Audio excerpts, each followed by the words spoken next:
Olá! Hoje a gente vai mergulhar numa transformação que está acontecendo meio em silêncio, mas que é extremamente poderosa e está mudando completamente a nossa relação com a tecnologia. Vamos falar sobre como o mundo digital que nos cerca é avaliado e construído. Já parou para pensar nisso? Imagina só, uma interface que não só responde ao que a gente pede, mas que se antecipa, que se adapta em tempo real ao nosso humor, ao nosso foco. Parece coisa de filme, né? Mas olha, é exatamente para lá que a tecnologia está caminhando. E o caminho para chegar nesse futuro passa por uma reinvenção total de como a gente entende o que é a tal experiência do usuário. Então, vamos nessa. Começando pela base, por aquilo que nos trouxe até aqui. É isso aí. Antes de pular para o futuro, a gente precisa entender o passado. Por décadas, o grande objetivo era um só: garantir que a tecnologia fosse, acima de qualquer coisa, usável. A definição clássica, aquela da norma ISO, é bem direto ao ponto.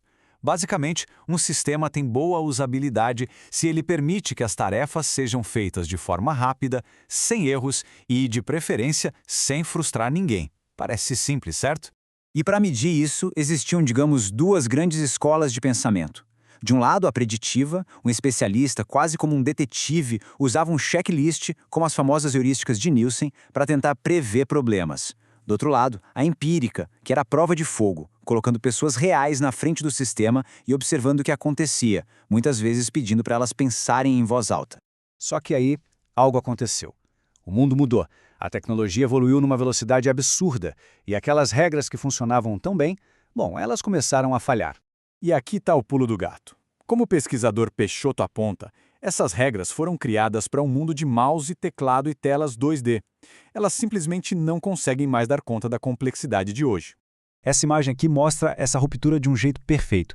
A gente saiu daquele ambiente controlado do desktop e foi parar na complexidade da realidade estendida, da internet das coisas, da interação por voz. É um salto gigantesco.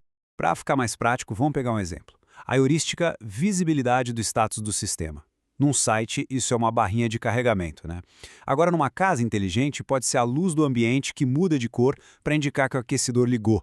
É a mesma regra, mas em contextos que são radicalmente diferentes. Certo. Então, se as regras antigas não servem mais, qual é a solução? A resposta, veja bem, não é substituir o ser humano. É dar a ele um copiloto absurdamente poderoso, a inteligência artificial. E aqui que a mágica começa a acontecer. Isso é a colaboração humano-IA na prática. Enquanto uma pessoa testa um sistema, a IA está ali, em tempo real, analisando o movimento dos olhos, as expressões faciais, o ritmo dos cliques, procurando padrões que um ser humano sozinho levaria horas, talvez dias, para encontrar. O processo é fascinante. A IA processa tudo, identifica aqueles momentos-chave de dúvida ou frustração e pisca uma luz para o avaliador humano. E o mais importante, ela não só aponta o problema. Usando o que a gente chama de IA explicável, ela diz o porquê. Olha, a pessoa hesitou aqui por esse motivo.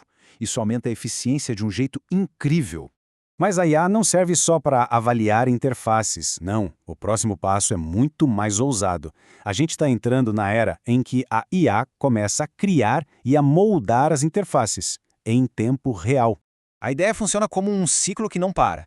O sistema captura dados sobre quem está usando, a IA processa esses dados para entender o estado cognitivo da pessoa, se ela está focada, cansada, estressada, e a partir daí gera ou adapta a interface para responder a esse estado. A mudança de paradigma aqui é total. A gente sai de um modelo de entrada de dados explícita, como cliques, para um modelo implícito, que usa a biometria, o olhar. O layout deixa de ser estático e passa a ser dinâmico.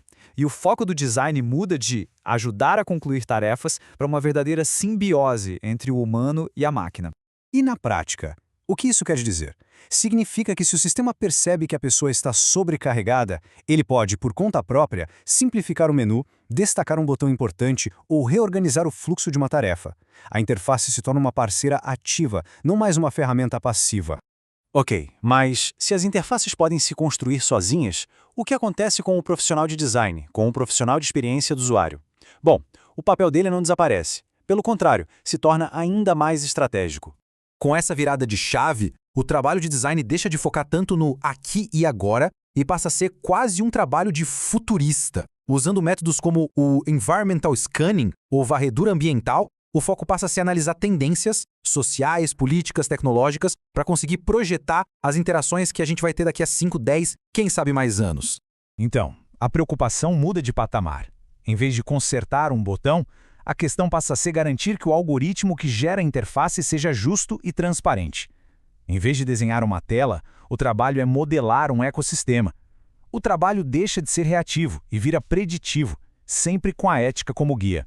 O foco sai da simples usabilidade e vai para conceitos bem mais amplos, como sociabilidade e imersão. E tudo isso, no fim das contas, nos deixa com uma pergunta fundamental para o futuro que a gente está construindo. Em um mundo onde a tecnologia se antecipa a nós, se ela errar, de quem é a responsabilidade? Da pessoa que usa? De quem programou? Do designer que modelou o sistema?